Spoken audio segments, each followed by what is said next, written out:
महाराष्ट्रातील तमाम 1 ते 8 वर्गाला शिकवणारे शिक्षक बंधू आणि भगिनींनो, नमस्कार।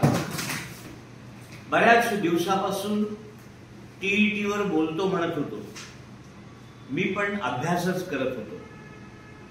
आपल्याला जोपर्यंत यातून काही ठोस उपाय सापडत नाही तोपर्यंत तुमच्याशी काय बोलावं हा माझ्या समोर प्रश्न होता, म्हणून इतका उशीर झाला।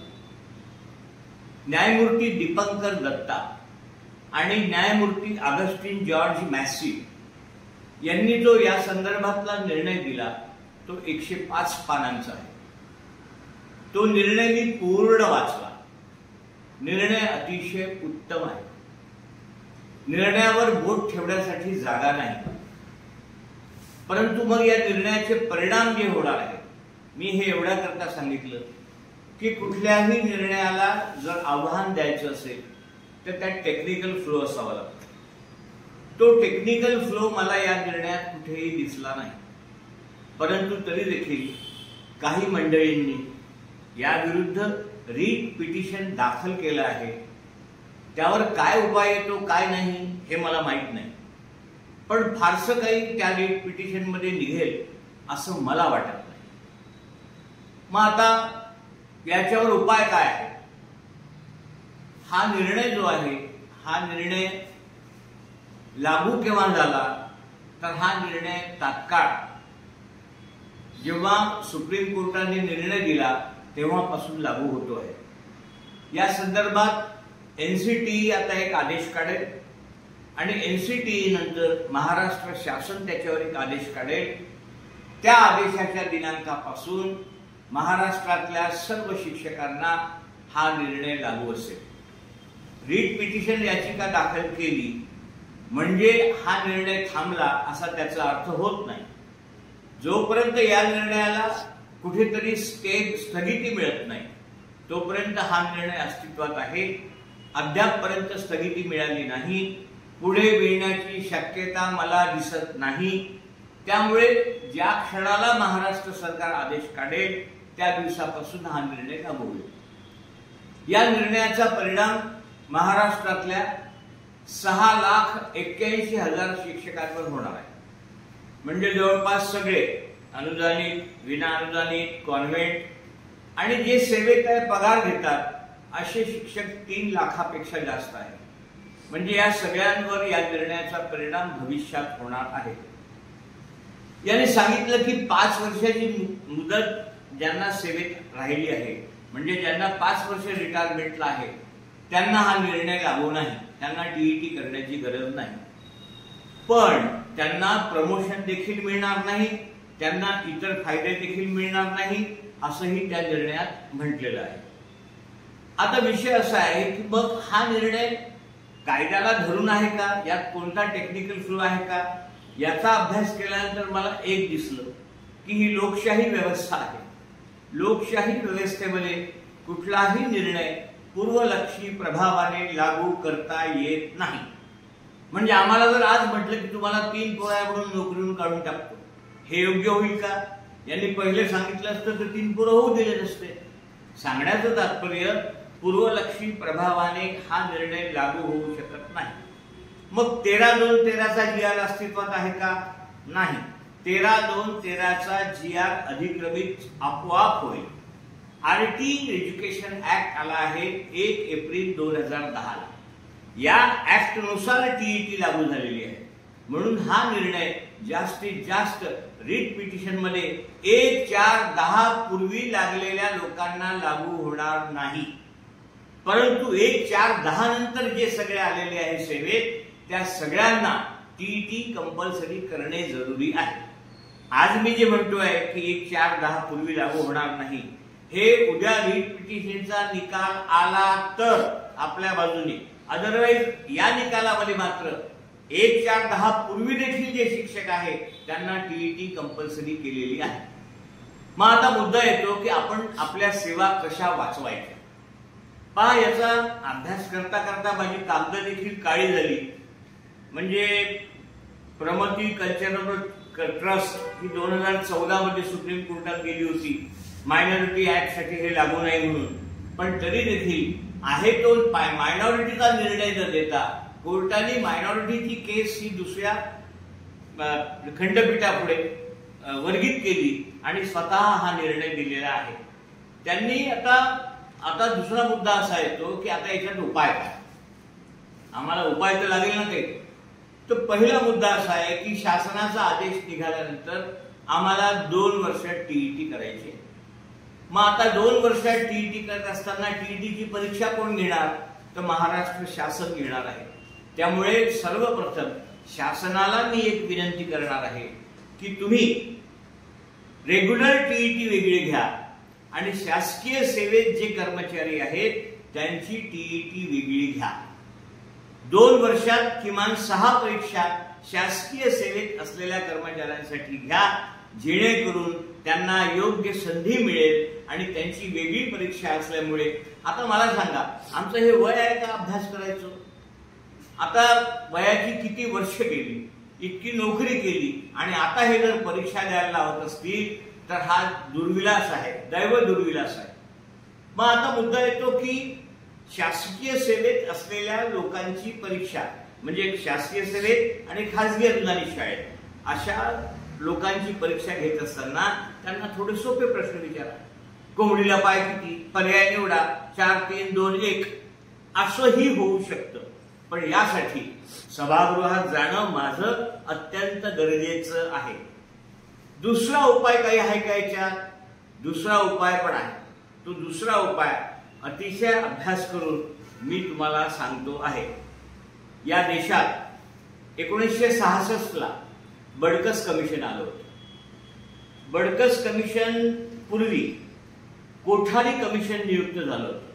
कोठारी कमिशन नियुक्त झालं 1964 ला आणि रिपोर्ट आला कोठारी कमिशनचा 1966 ला.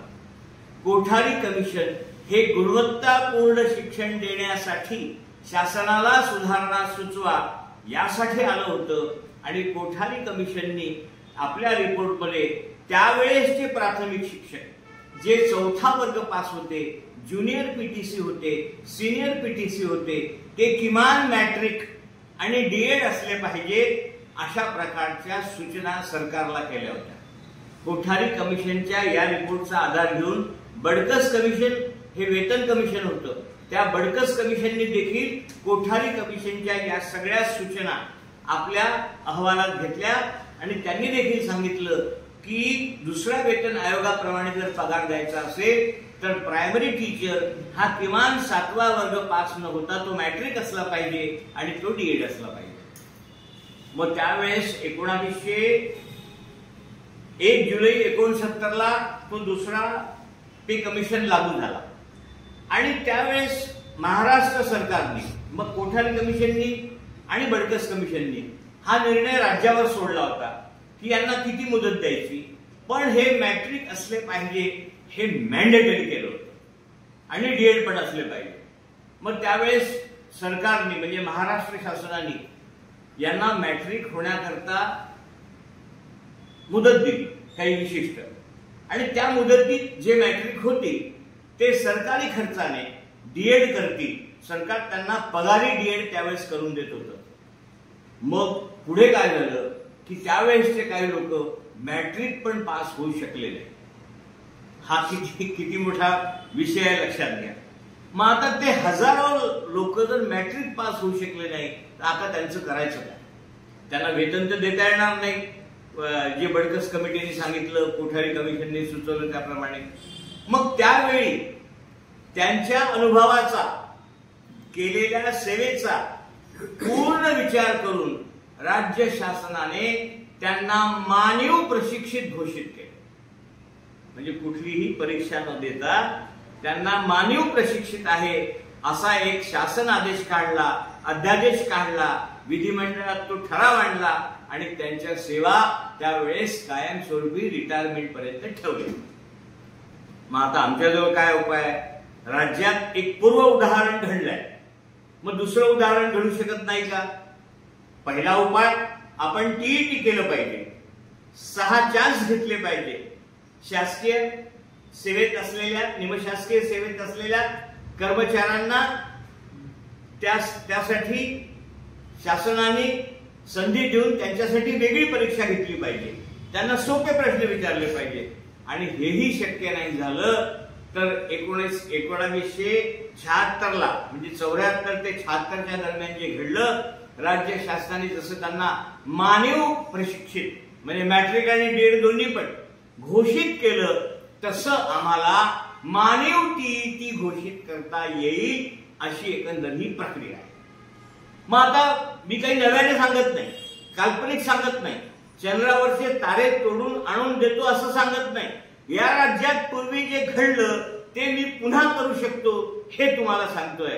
पण त्यासाठी मी सभागृहात असलो पाहिजे हेही महत्वाचं आहे. घटनेच्या आर्टिकल 21A प्रमाणे शिक्षण व आरोग्य हे राईट टू लाईफ आहे आणि घटनाचे कलम 30(1 and 2) मायनॉरिटी संस्थेला टू एस्टॅब्लिश अँड ऍडमिनिस्ट्रेशन हा पूर्ण अधिकार आहे.